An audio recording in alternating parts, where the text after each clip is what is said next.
Ekornya tuh ngeplay, sambil ngeplay gitu. Peragaannya lah ya. Betul. Jadi akan lebih menarik memang begitu. Akan lebih menarik dia saat bunyi,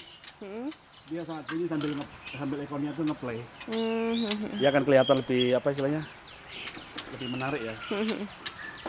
Nanti perhatikan ini. Ini menarik ini kalau pas lagi dia ngeplay.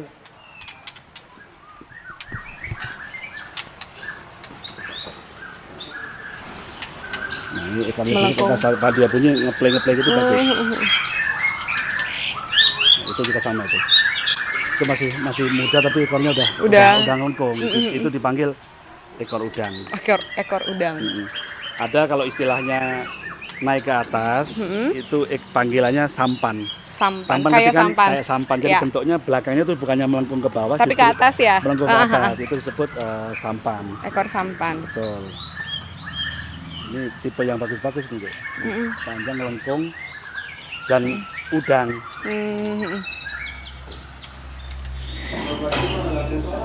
Jangan lupa subscribe channelnya.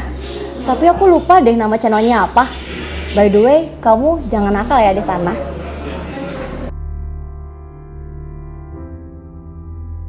Aku terdiam, bertanya pada diriku.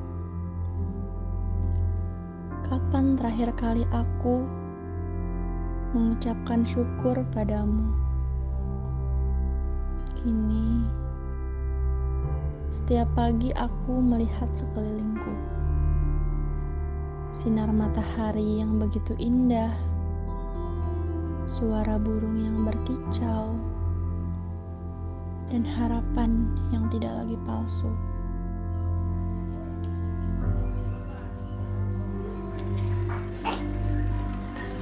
Ajeng, Rina.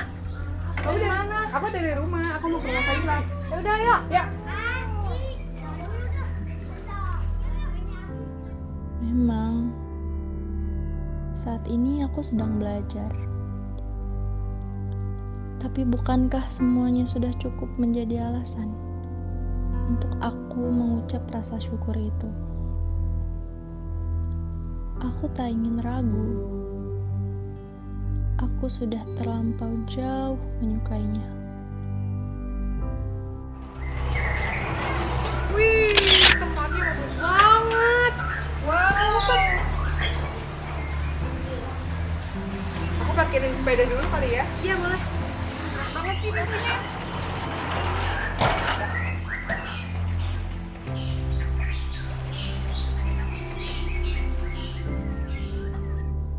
Terima kasih untuk pagi yang sudah menyadariku. Mari berbaik hati pada hari yang segera berlalu.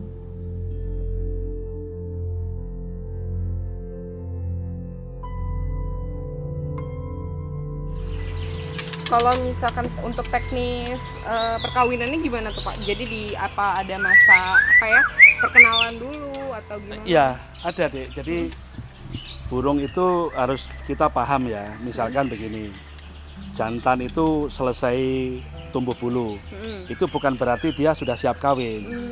Jadi dikondisikan dulu minimum 2 minggu sampai 1 bulan. Cara mengkondisikannya kayak apa? Dijemur seperti ini sampai kira-kira paling lama 1 jam lah ya. Jangan terlalu panas. Kalau terlalu panas nanti ekornya malah bentuk kayak sampan tadi, naik ke atas. Itu. Jadi cukup dia panas karena burung murai itu di hutan juga nggak suka panas. Oke, itu pertama. Kedua, tambahin nutrisi dimakannya sama minumnya itu dikasih kalsium, dikasih protein, dikasih stamina untuk kalau ibarat orang laki-laki itu testosteronnya biar naik. Kalau untuk yang jantan, kalau yang betina ya progesteronnya betul. Itu sambil kita pantau nih, kayak begini kan kita pantau nih. Mana yang dia sudah mulai form, dia tandanya apa? Dia rajin merayu. Itu tandanya. Betina juga sama. Dia udah mulai manggil-manggil itu tandanya dia udah siap untuk diproduksi. Gitu. Kayak begini ini belum. Ini belum. Ini walaupun ekornya panjang, ya kan, secara ekor kan panjang banget nih. Lebih dari 32, 33. Tapi ini belum kondisi top form. Dia masih dalam proses pengeringan ekor. Jadi paling nggak 1 bulan lagi ini bisa mulai masuk kandang. Untuk pakannya sendiri apa Pak? Pakannya Itu ada jangkrik ya?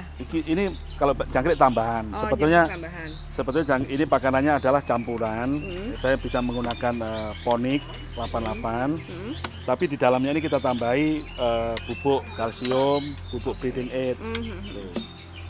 Nanti itu ada tambahannya. Baru untuk menaikkan birahi bisa dikasih tambahan jangkrik, dikasih tambahan kroto, dikasih tambahan pineapple bitter, jadi kayak kecoa itu. Ada tambahan gitu.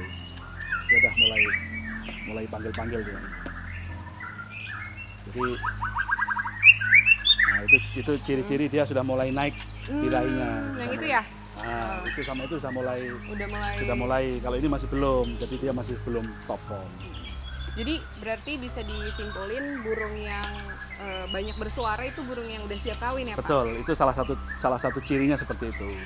Nanti juga diperhatikan kalau kita tempel dengan betina, dia bunyinya itu kelihatan kok. Bunyi dia mau ngajak berantem, sama bunyi saat dia merayu itu kelihatan.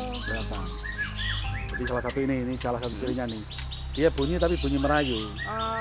Ya kalau ibarat orang kayak lagi bercinta ya biasa berjumpa kan kelihatan tanda-tandanya nih. Kalau birahi jantannya ngajak birahi, kalau betina ya kalau orang kan biasa main mata gitu ya. Kalau burung dia cuma manggil, ngasih kode gitu. Ngasih kode gitu ya. Nah, itu kalau itu nanti di kamar pelaminan dia sudah tahu triknya lah. Sudah tahu triknya.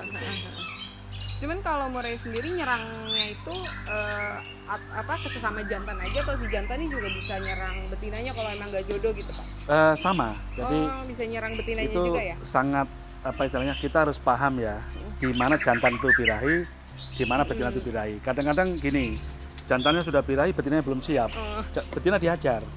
Tapi kalau betinanya sudah minta kawin, jantannya nggak bisa ngawin, itu betina bisa mukul juga. Jadi perlakuannya hampir sama. Makanya kita perlu benar-benar memilih mana yang sudah birahi, itu yang paling penting. Harus jodoh lah ya? Harus jodoh. Dan ketahuan deh, waktu burung itu match atau enggak itu ketahuan. Jadi dari dia mulai dikenalin itu ketahuan. Dari reaksinya tuh burung ketahuan. Itu salah satu contoh mulai ngerayu nih. Ini ngerayu ngajak bercinta aja. Ada yang ngerayu yang tahu-tahu turun ke bawah itu ngajak berantem. Kalau itu harus paham, benar-benar harus paham. Terus Pak, kalau misalkan murai ini harus istilahnya jodohnya harus itu terus nggak sih Pak, atau boleh ganti? Boleh, boleh. Sangat. Jadi lebih baik begini, satu jantan idealnya ya itu bisa dengan 3 betina. Poligamis. Tapi usahakan jangan dalam satu terah. Jadi artinya kakak kawin sama adik-adiknya itu dihindari, atau incest. Betul, nanti jadi dia incest ya nggak kuat ya. Gennya lemah. Betul. Imunitasnya biasanya kalau incest itu lemah. Betul. Ya, itu yang harus dihindari. Jadi memang kita harus punya stok nih, misalkan jantan ada berapa, betina bisa minimum 2 kali. Kalau jantannya 1 misalkan nih, betina 2. Atau betina 3, itu lebih ideal. Makanya saya punya beberapa stok betina dengan terah yang berbeda-beda, dengan jantan yang berbeda. Tujuannya itu menghindari untuk kawin dalam satu darah. Betul. Kalau betina bisa berapa kali bertelur tuh Pak tahun? Oke, betina kalau di alam ya Dek ya, itu biasanya 1 kali kalau di alam. Jadi kalau misalkan saya ingat di Pulau Pinang itu kan musim durian ya. Tandanya itu pas saat durian itu mulai berbunga, artinya dengan pohon-pohon yang rindang, itu sekitarnya banyak binatang-binatang kecil ya yang dia makan. Burung itu datang ke situ untuk mengambil makanan-makanan itu. Nanti dia bersarang, dia beranak. Kalau di hutan beranak sampai membesarkan anaknya itu perlu waktu. Jadi anaknya itu disuapin gitu ya. Itu sehingga dia lama. Nah kalau di kandang ternak begini ada trik spesial. Jadi gini, burung sudah netes, kita harus tahu deh kapan itu nelur, kapan itu mulai ngeram. Misalkan 14 hari dari ngeram kan netes. 14 hari ya waktunya. Betul. Jadi kita ada tulisannya, ada bukunya. Habis itu dari netes itu kapan harus kita ambil. Itu ada tekniknya, kalau sampai ngambilnya ini umur 12 hari, pas saat kita mau buka glodoknya dia udah terbang duluan. Terbang itu bisa dia terjun bebas, kakinya bisa patah, Iya. sayapnya bisa patah, ininya mati. Jadi kita estimasi umur 9 sampai 10 hari itu kita ambil. Tuh. Nah, setelah kita ambil, kasih tambahan nutrisi di kandang tadi kan. Dengan nutrisi 2 hari lagi, 3 hari lagi, nanti saat anaknya ini umur 20 hari, dia udah mulai belajar matok, dia udah netes lagi. Sampai 9 kali. 9 kali. Luar biasa kan? Luar biasa. Jadi misalkan nih, 1 kali tetesan 3, ataupun 2 lah. 2 kali 9 udah 18. Jadi itulah kalau bahasa apa istilahnya, orang perburungan ikut melestarikan alam itu. Iya. Jadi dengan diternak ini satu pasang burung dalam 1 tahun bisa menjadi 18 minimum. Jadi bertambahnya jadi cukup cepat. Iya. Kenapa sih Pak Bapak tertarik banget sama murai gitu, terutama yang ekor Panjang.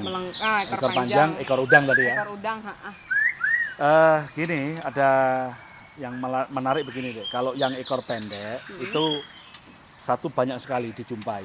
Jadi hampir di Indonesia ini Kalimantan ada, Jawa ada, Sumatera banyak, Medan banyak, Aceh banyak gitu ya. Nah kalau yang ekor panjang ini relatif hampir tidak bisa. Jadi hampir tidak bisa lah. Itulah saya suka murai ini karena memang bentuk burungnya bagus, suaranya bisa bermacam-macam. Dia burung yang bersih, ditaruh sangkar yang bersih seperti ini. Ini kan sangkarnya juga nyaman kan, sangkar yang bersih begini. Kita menikmati kapan aja bisa gitu. Pulang kerja malam-malam capek kan. Kita lihat burung dengan kondisi sangkar bersih, burung yang enak aja untuk ngilangin stres, betul. Itu enaknya murai begitu. Terus makanannya pun kering, jadi nggak ngotor, betul. Jadi istri atau keluarga di rumah juga tidak terlalu. Biasa kalau ibu-ibu komplain kan kalau ada bekasnya pisang atau bekasnya pepaya di tembok juga kotor. Kalau ini enggak, dia enak aja. Nggak bau juga Nggak ya Pak bau. jadinya.